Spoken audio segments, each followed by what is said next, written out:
በጣም ብዙ ሰዎች ለሶሻል ሚዲያ ፖስት ብለው ብዙ አይዲያዎችን ይጽፋሉ ወረቀት ላይ ማለት ነው። ከዛ በኋላ ግን ቪዲዮውን አይቀርጹትም፣ ፖስት አያረጉትም። አንዳንዶች ደግሞ ቪዲዮውን ቀርጸውት ድራፍት ላይ ያስቀምጡታል ማለት ነው። ስለዚህ በዚህ ቪዲዮ ይሄንን ችግር ነው መፈታላችሁ። አንድ አይዲያ አምጥታችሁ እስከ መጨረሻው ፖስት አድርጋችሁት ፐርፎርም እስኪያደርግ ያለውን ፍሎ እነግራችኋለሁ ማለት ነው። ስለዚህ እያንዳንዱን ስቴፕ ባይ ስቴፕ ነው መወስዳችሁ። ከዛ ቪዲዮ ደግሞ ተምራችሁ ለቀጣዩ ቪዲዮ እንዴትና ምን አይነት ነገሮችን ማሻሻል እንደምትችሉ እነግራችኋለሁ ማለት ነው። በዚህ ቪዲዮ ማሳያችሁ 10 ስቴፖች ናቸው። እነዚህ 10 ስቴፖች ከመጀመሪያው አይዲያ ከማምጣት ጀምሮ ፖስት አድርጎ አናላይዝ እስከማድረግ ይደርሳል ማለት ነው። ስለዚህ የመጀመሪያው ስቴፕ ብለን ስንጀምር አይዲያ ማምጣት ነው። እያንዳንዱ አሪፍ የምትሉት ቪዲዮ አንድ ሐሳብ አለው፣ አንድ ዋና ሐሳብ፣ አንድ ኮር የሆነ ሐሳብ አለው ማለት ነው። ሐሳብ ማለት ልክ እንደ ዘር ነው። ልክ ስዘሩት አይደለም የሚያድገው፣ አንድ ዛፍም ሊሆን ይችላል፣ እህልም ሊሆን ይችላል። ስዘሩት አይደለም የሚያድገው። ሐሳብ ማለት የዛ ቪዲዮ መሰረት ነው። የሚያድገው ነገር ውጤቱ ነው። ነገር ግን ሐሳቡ መሰረቱ ነው። ልክ እንደ ዘር ነው ማለት ነው። ስለዚህ ዘሩ አሪፍ ከሆነ ምርቱም አሪፍ እንደሚሆነው ሁሉ ሐሳቡ አሪፍ ከሆነ የዛ ቪዲዮ ውጤት አሪፍ ይሆናል ማለት ነው። ሐሳባችሁ የተለያየ መልእክትን ሊያስተላልፍ ይችላል። ችግር ሊፈታ ይችላል፣ ልምድ ሊያካፍል ይችላል፣ ሊያስቃቸው ይችላል፣ ሞቲቬት ሊያረጋቸው ይችላል። ብቻ ግን ዋና መረዳት ያለባችሁ ነገር ሐሳብ ስትመርጡ ሬሌቫንት መሆን አለበት፣ ጥቅም ሰጪ መሆን አለበት። ጥቅም የሚሰጥ ከሆነ ቪዲዮ አሪፍ ሐሳብ አለው ማለት ነው። የኛ ዋና አይዲያ እዚህ ጋር አይዲያ ስታመጡ ጥቅም የሚሰጥ መሆን አለበት ማለት ነው። አንዳንድ ቪዲዮዎች ኢሬሌቫንት ናቸው፣ በቃ ምንም ጥቅም የላቸውም። ስለዚህ እነዛ ቪዲዮዎች ፎር ሹር ፐርፎርም አያደርጉም። ስለዚህ አንድ ፐርፎርም የሚያደርግ ቪዲዮ ዋና የሚለይበት መንገድ አይዲያው ነው። አይዲያው ሬሌቫንት ከሆነ ጥቅም ሰጪ ከሆነ ፐርፎርም ያደርጋል ማለት ነው ቪዲዮ። አይዲያው ከመጣ በኋላ ደግሞ ፐርፐዙ መታወቅ አለበት፣ አላማው መታወቅ አለበት ማለት ነው። ስለዚህ አንድ ቪዲዮ ስትሰሩ ሐሳቡን ታመጡታላችሁ። ሐሳቡ ከመጣ በኋላ ደግሞ የዛ ሐሳብ አላማ ምንድነው ብላችሁ ማየት አለባችሁ። ራሳችሁን በተመልካች ጫማ ውስጥ ታረጉትና ይሄን ቪዲዮ እኔ በመለከተው ኖሮ ምንድነው የዚህ ቪዲዮ የተሰራበት አላማ ብዬ ማስበውን ነገር ነው እዛ ቪዲዮውን ስሰራ እንደ ፐርፐዝ አድርጌ ማስበው ማለት ነው። እዚህ ጋር ልነግራችሁ የምወደው ነገር አይምሮአችሁ ውስጥ ሁሉም ነገር ተዋቅሮ መቀመጥ አለበት። እያንዳንዱ ስቴፕ ላይ ያለውን ነገር በአይምሮአችሁ ማወቅ አለባችሁ። መጨረሻ ላይ ከቪዲዮ ተሰርቶ ኤዲት ተደርጎ ልክ ሲያልቅ አሪፍ መልእክት እንዲያስተላልፍ ግዴታ ገና ቪዲዮ ሳይቀረጽ አይምሮአችሁ ውስጥ እያንዳንዱን ነገር ማወቅ አለባችሁ። ለዛ ብዬ ነው መጀመሪያም ስለ አይዲያ ስነግራችሁ ስለ ጥቅሙ ማወቅ አለባችሁ ብያችኋለሁ። ከዛ በኋላ ደግሞ የዛ አይዲያ ፐርፐዙ ምንድነው ማወቅ አለባችሁ ያልካችሁ ለዚህ ምክንያት ነው። እያንዳንዱን ስቴፕ በአይምሮአችሁ መያዝ አለባችሁ። ይሄ ቪዲዮ እናንተ የምትሰሩት ቪዲዮ እንደ ሌሎቹ ቪዲዮዎች ዝም ብሎ ረብሻ ብቻ ዝም ብሎ ነውጥ ብቻ መሆን የለበትም። ፐርፐዝ ሊኖር ይገባል ማለት ነው። አላማ ከምንላቸው ውስጥ ደግሞ የመጀመሪያው ማስተማር ነው። ማስተማር ስላችሁ አሁን እየሰራለሁት እኔ እናንተን ማስተማር ነው፣ ስለ ቪዲዮ አሰራር ማለት ነው። ሁለተኛው ደግሞ ኢንተርቴን ማድረግ ነው፣ ማዝናናት ነው። ማሳቅ ሊሆን ይችላል። ብዙ ሰዎች ይጨናነቃሉ። ስለዚህ ከዛ ጭንቀት እንዲወጡ ማዝናናትም ሊሆን ይችላል ማለት ነው አንደኛው ፐርፐዙ። ሌላኛው ደግሞ ኢንስፓየር ማድረግ ነው። ብዙ ሰዎች ሞቲቬሽናቸው ሎ ይሆናል። ያንን ሎ የሆነ ሞቲቬሽን ደግሞ ኢንስፓየር አድርጋችሁ ቢልድ ካረጋችሁ አንድ ፐርፐዝ ሊሆን ይችላል ማለት ነው። ሌላኛው ፐርፐዝ ችግር መፍታት ነው። ችግር መፍታት በጣም አሪፉ ፐርፐዝ ነው። ምክንያቱም ቪዲዮአችሁ ችግር ፈቺ ከሆነ ፐርፐዙ በጣም አሪፍ ነው። ምክንያቱም ሰዎች ችግራቸውን የሚፈታላቸው ነገር ይወዳሉ። ስለ ችግራቸው የተብራራ ነገር መስማት ይፈልጋሉ። ስለዚህ እስከ መጨረሻው ድረስ ቪዲዮአችሁን ስለሚያዩላችሁ የቪዲዮአችሁ ፐርፐዝ ችግር ፈቺ ከሆነ እስከ መጨረሻው ድረስ እንዲመለከቷችሁ አንድ ምክንያት ተሰጣችኋላችሁ ማለት ነው። ሶስተኛው ስቴፕ ደግሞ ኦዲየንስን ማወቅ ማለት ነው። ተመልካችን ማወቅ አለብክ። ተመልካችክ እድሜው ምን እንደሆነ፣ በምን ስልክ እንደሚጠቀም፣ የት አካባቢ እንዳለ፣ ምን አይነት ኢንትረስት እንዳለው፣ ምን አይነት ዲቫይስ እንደሚጠቀም እያንዳንዱን ነገር ማወቅ አለብክ። እሱን ነገር ካላወቅ እሱ የሚፈልገውን ቪዲዮ መስራት አትችልም። እሱ የሚፈልገውን ቪዲዮ ካልሰራክ ደግሞ ለሱ መሸጥ አትችልም።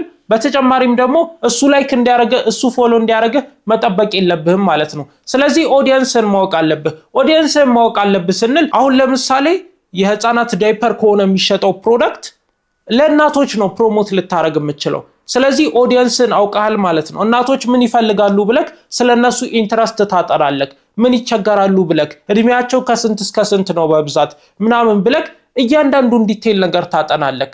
ይሄንን ኤግዛምፕል የሰጧችሁ ታርጌት ኦዲየንሱ በጣም ቀላል ስለሆነ ብዬ ነው። ስለዚህ እነዛን እናቶች ታርጌት ለማድረግ ብለ ነው ቪዲዮ የምሰራው። ለነሱ ብለ ቪዲዮ በምሰራበት ጊዜ ደግሞ የነሱን ችግር መፍታት ትችላለክ። እነሱ የሚፈልጉትን ነገር አቺቭ ማድረግ ትችላለህ። በዛ ውስጥ ደግሞ ያንተ ቪዲዮ ከፍተኛ ተመልካች ያገኛል ማለት ነው። አትሾድ ቪዲዮክ ማየት ያለባቸው ሰዎች ካዩት ነው ቪዲዮክ ቫይራል የሚወጣው። 1000 ሰዎች አይተውት ማየት ያለባቸው 10 ሰዎች ከሆኑና እነዛ 10 ሰዎች ቪዲዮውን እስከመጨረሻው ከተመለከቱት አትጠራጠር ቪዲዮክ ቫይራል ይወጣል። ምክንያቱም ሶሻል ሚዲያው የሚፈልገው ራሱ ለስፔሲፊክ ለሆኑ ኦዲየንሶች በደንብ እንድትደርስላቸው ነው። ስለዚህ ሶሻል ሚዲያው ያንን ከተረዳልክ ደግሞ ከዛ በኋላ እነዛን ስፔሲፊክ ኦዲየንሶች እየመረጠ ይልክልሃል ማለት ነው። በዛ ጊዜ አንተ ሽያጭን ታገኛለህ፣ ፎሎ ላይክ ታገኛለህ፣ ኢንጌጅመንትን ታገኛለህ ማለት ነው። ስለዚህ በቀላሉ የምትፈልገውን ነገር አቺቭ እንዳረክ ነው የሚቆጠረው። ስለዚህ ኦዲየንስን ማወቅ አለብህ። አራተኛው ስቴፕ ደግሞ ሁክ መስራት ነው። ሁክ ማለት የቪዲዮ የመጀመሪያው ፓርት ነው። ሁክ የሚጠቅመው ነገር የሰዎችን ቀልብ ለመሳብ ነው። ስለዚህ ሁክ አሪፍ ከሆነ ሰዎች ይመለከቷል ማለት ነው። አሪፍ ካልሆነ ደግሞ ስክሮል ያደርጓል። ስለዚህ ሁክ ወሳኝ ነው። ወይ ያዩሃል ወይ ስክሮል እንዲያደርጉ የሚያደርገው ነገር ሁክ ነው። የትኛውም ሶሻል ሚዲያ ላይ ቢሆን ሁክ ወሳኝ ነው። በተለይ ደግሞ ሾርት ፎርም ኢንስታግራም ሪልስ እና ቲክቶክ፣ ዩቲዩብ ሾርትስ ላይ ከሄዳችሁ ሁክ በጣም ወሳኝ ነገር ነው። የቪዲዮ ሜን ፓርት ነው ሊባል ይችላል ማለት ነው። ለኔ ግን ሁክ በጣም ኦቨርሬትድ የሆነ ነገር ነው ብዬ ነው ማስበው። ለምን እንደዛ እንዳልኩ ደግሞ ከዚህ በፊት ባለው ቪዲዮም ነግራችኋለሁ። ነገር ግን ሁክ ወሳኝ ነገር ነው፣ የሚካድ ነገር አይደለም ማለት ነው። ስለዚህ ምን አይነት ሁክ ነው አሪፍ ሁክ ካልከኝ ደግሞ የመጀመሪያው ጥያቄ የሚያነሳ ሁክ አሪፍ ሁክ ነው። ለእናንተ አንድ ጥያቄ ከጠየኳችሁ ልክ የቪዲዮ መጀመሪያ ላይ ይሄን ነገር ሞክራችሁ ታውቃላችሁ ብዬ ጥያቄ ከጠየኳችሁ እናንተ አይምራችሁን ጠይቃላችሁ ሞክሬ አውቃለሁ እንዴ ብላችሁ ከዛ በኋላ ቪዲዮውን ትቀጥሉታላችሁ ማለት ነው። ሁለተኛው ደግሞ ኢነርጂ ያስፈልጋል። ኢነርጂ በሚኖርበት ጊዜ ነው ለሰዎች የሚተላለፍ ኢነርጂ ሲኖርክ ያንን ሁክ ተመልክተውት እስከ ሜን ፓርቱ ይቀጥሉላል ማለት ነው። በተጨማሪም ደግሞ ቪዥዋል ሁክ ያስፈልጋል። ቪዥዋል ሁክ ማለት የሰዎችን ቀልብ የሚስብ የሚመለከቱት ነገር የሚያስገርም ወይ የሚያስደንቅ በሚሆንበት ጊዜ ቪዲዮውን እስከ መጨረሻው ይመለከቱታል ማለት ነው። ሌላኛው ቲፕ የምሰጣችሁ ሁክ ላይ ደግሞ እውነታን መናገር እንደ ሁክ ሊሆን ይችላል። ሰዎች የሚያውቁት እውነታ ካለና ልክ ሁኩ ላይ እንደጀመራችሁ ይሄ ነገር እንደዚህ እንደሆነ ታውቁ ኖራል ብላችሁ ብትጀምሩ ሰዎች ይገረማሉ። ከዛ በኋላ ቪዲዮን ይቀጥሉታል ማለት ነው። እንደዚህ አድርጋችሁ አሪፍ ሁክ መስራት ትችላላችሁ። አምስተኛው ስቴፕ ደግሞ ስትራክቸር ማድረግ አለባችሁ። ሁክ አለ፣ ቫልዩ አለ፣ ኤግዛምፕል አለ፣ ሲቲ አለ። ሁክ ማለት የመጀመሪያው ፓርት ነው። ቫልዩ ማለት ማስተላለፍ የፈለጋችሁትን ፓርት የምታስተላልፉበት ፓርት ነው። ኤግዛምፕል ደግሞ ኤግዛምፕል አዲሽናል ነገር ነው፣ ነገር ግን በጣም ወሳኝ ነገር ብላችሁ መጠቀም ትችላላችሁ። ምክንያቱም ኤግዛምፕል ከሰዎች ጋር ሪሌት እንድታደርጉ ስለሚጠቅማችሁ ማለት ነው። የተናገራችሁትን ነገር ፕራክቲካሊ ማውረድ እንደምትችሉና የተናገራችሁት ነገር ቀልድ ብቻ ወይ ወሬ ብቻ ዝም ብላችሁ የምትናገሩት ሳይሆን በተግባር የሚፈጠር ነገርና ቫልዩብል የሆነ ነገር እንደሆነ ለማስረዳት ኤግዛምፕል ይጠቅማችኋል ማለት ነው። ሲቲ ማለት ደግሞ ኮል ቱ አክሽን ነው። የቪዲዮ መጨረሻ ላይ ምን ማድረግ እንዳለባቸው የምትናገሩበት ፓርት ነው። እነዚህ ነገሮች ማወቅ አለባችሁ። ስትራክቸር አድርጋችሁ ታወጡታላችሁ ማለት ነው። ይሄ ለምን ይጠቅማችኋል መሰላችሁ? ቪዲዮአችሁ ናቹራል የሆነ ፍሎ እንዲኖረው ይጠቅማችኋል ማለት ነው። ወጥ የሆነ ነገር ጽድት ያለ ነገር እንድትሰሩ ይጠቅማችኋል ማለት ነው። ስድስተኛው ስቴፕ ደግሞ የሹት ፕላን ሊኖራችሁ ይገባል። እያንዳንዱ የምትቀርጹባቸውን ሁኔታዎች ማወቅ አለባችሁ። የመጀመሪያው የት እንደምትቀርጹ ማወቅ አለባችሁ። ምን አይነት ልብስ እንደምትለብሱ፣ ምን አይነት አነጋገር እንደምትናገሩ፣ ላይቲንጉ ምን አይነት እንደሚሆን፣ ምን አይነት ድምጽ እንደምትጠቀሙ፣ እያንዳንዱን ነገር ኮምፖነንቶቹን ምን አይነት አንግል እንደምትጠቀሙ ጨምሮ ሹት ፕላን ማውጣት አለባችሁ። እያንዳንዱን ነገር ዝርዝር ትጽፉታላችሁ። በእንደዚህ አይነት መልኩ፣ በእንደዚህ አይነት ብርሃን፣ በእንደዚህ አይነት አነጋገር፣ በእንደዚህ አይነት ልብስ፣ በእንደዚህ አይነት ቦታ ነው ይሄንን ቪዲዮ በሰራው ብላችሁ ጽፋችሁ ሊስታውት ታረጉታላችሁ። በተለይ ደግሞ አድቫንስ እያደረጋችሁ በመጡበት ጊዜ የተለያዩ ቦታዎች በጣም ብዙ የሆነ ኮምፕሊኬትድ የሆኑ ሲኖችን ትጠቀማላችሁ። በዚህ ጊዜ ሹት ፕላን ማውጣት ግዴታ ይሆንባችኋል ማለት ነው። ስለዚህ ጊዜያችሁንም ጉልበታችሁንም የሚቆጥብ ነገር ነው። ሹት ፕላን ማውጣት አለባችሁ ማለት ነው። ሰባተኛው ስቴፕ መቅረጽ ነው። መቅረጽ ማለት እናንተ እስካሁን ድረስ በአይምሯችሁ ውስጥና ወረቀት ላይ ስታብላሉት የነበረውን አይዲያ ወደ እውነታው ዓለም የምትተገብሩበት ስቴጅ ነው ማለት ነው። እኔ አሁን ላለፉት 1 ሰዓት ተኩል እስከ 2 ሰዓት በጣም ብዙ አይዲያዎችን እየጻፍኩ ነበረ በዚህ ወረቀት ላይ ማለት ነው።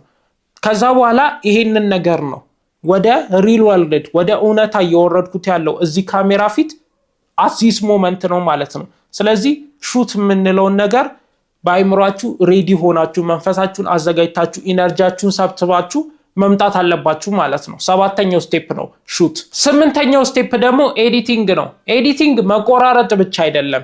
ኤዲቲንግ ለብዙ ሰዎች መቆራረጥ ብቻ መስሏቸው ሊታይ ይችላል። ኤዲቲንግ መቆራረጥ ብቻ ሳይሆን የተለያዩ ኢፌክቶችን መጨመር፣ ቴክስቶችን መጨመር ስቶሪ ቴሊንግ ነው። በአጠቃላይ ኤዲቲንግ ማለት እንደ ስቶሪ ቴሊንግ ነው ብዙዎቻችን የምንወስደው ማለት ነው። ስቶሪ ቴሊንግ ማለት መልእክት ማስተላለፍ ነው። ስለዚህ አንድ ኤዲተር አሪፍ ኤዲተር ነው ከተባለ ያንን ቪዲዮ ውስጥ የሚተላለፈውን መልእክት በደንብ እንዲተላለፍ ማገዝ መቻሉ ነው እንጂ አሪፍ ኤዲተር የሚያስብለው ብዙ ኢፌክት መደርደሩ አይደለም። አሪፍ ኤዲተር የሚያስብለው ስቶሪ ቴሊንግ እንደማለት ነው ብላችሁ መያዝ ትችላላችሁ። ስለዚህ መቆራረጥ ብቻ ሳይሆንም መልእክቱን ለማስተላለፍ መጣር ነው። አሪፍ የሆነ ስቶሪ ላይን እንዲኖረው ሰዎች ያልገባቸውን ነገር በቀላሉ ቪዥዋል ለማስረዳት መሞከር፣ በቴክስት መጻፍ። አንዳንድ ሰዎች ማዳመጥ ላይችሉ ይችላሉ። ስለዚህ ቴክስቱን እያነበቡ ቪዲዮን ይረዱታል ማለት ነው። ስለዚህ አካታች እንዲሆን ማድረግ ሊሆን ይችላል። በኤዲቲንግ እያንዳንዱን ፖሲብል የሆነውን ነገር እያንዳንዱ ስህተት ብላችሁ እንከን የምታወጡለትን ነገር ቆርጣችሁ አውጥታችሁ ቴክስት ጨምራችሁ ቪኤፍኤክስ ጨምራችሁ ሳውንዶችን ምናምን ጨምራችሁ ጽድት ያለ ነገር ጽድት ያለ ስቶሪ ማውጣት አለባችሁ ማለት ነው። 9ኛው ስቴፕ ደግሞ ኦፕቲማይዜሽን ነው። ኦፕቲማይዜሽን ማለት ለየፕላትፎርሞቹ እንዲሆን አድርጋችሁ ማዘጋጀት አለባችሁ። ለምሳሌ ለቲክቶክ ከሆነ ሾርት መሆን አለበት፣ ፋስት መሆን አለበት፣ ንቅት ያለ ኢነርጂ ያለው ፋስት ፔስድ መሆን አለበት ማለት ነው። ለዩቲዩብ ከሆነ ደግሞ መረጃ የሚሰጥ ሰው ተረጋግቶ የሚያየው ነገር ስለሆነ በጣም ቫልዩ ያለው ነገር፣ ከዛም ውጪ ደግሞ ስለ ተምብኔሉ መጨነቅ አለባችሁ ማለት ነው። ስለዚህ ኦፕቲማይዜሽን ውስጥ ለእያንዳንዱ ፕላትፎርሙ የሚፈልጋቸውን ከቪዲዮ ውጭ ያለው ኤክስትራ ዲቴሎች ላይ ካፕሽን ሊሆን ይችላል፣ ተምብኔል ሊሆን ይችላል፣ እያንዳንዱ ነገር ላይ ዲቴል ማጥናት አለባችሁ ማለት ነው። 10ኛው ስቴፕ ደግሞ ፐብሊሽ አናሊሲስ እና ኮሜንቶችን መመለስ ነው ማለት ነው። ፐብሊሽ ማለት ፖስት ማድረግ ነው። በጣም ቀላል ነው። ፖስት በምታደርጉበት ጊዜ ግን ኳሊቲው እንዳይቀንስባችሁ በአሪፍ ኔትወርክ ፖስት አድርጉት። ተረጋግታችሁ አሪፍ ዲስክሪፕሽን ጽፋችሁበት ፖስት አድርጉት ማለት ነው። ከዛ ውጪ ደግሞ ኮሜንቶችን ሪፕላይ አድርጉ። አንዳንድ ጊዜ ኮሜንት እኔ ሪፕላይ ላደርግ እችላለሁ፣ ግን ዩቲዩብ ላይ በደንብ ነው ሪፕላይ የማደርገው። ለብዙዎቻችሁ ሪፕላይ አደርግላችኋለሁ ማለት ነው። ቲክቶክ ላይ ሰው ትንሽ ስለሚያስቸግር ነው ብዙም ሪፕላይ ማላደርገው እንጂ ሪፕላይ ማድረግ ኮሜንት በጣም ብዙ ጥቅም ይሰጣችኋል ማለት ነው። ከኮሚኒቲያችሁ ጋር ኢንጌጅ እንድታደርጉ አንዳንዴም የቪዲዮ አይዲያ የሚመጣላችሁ ከኮሜንት ስለሆነ ማለት ነው። ከዛም ውጪ ደግሞ አናሊሲሳችሁን በደንብ መመልከት አለባችሁ።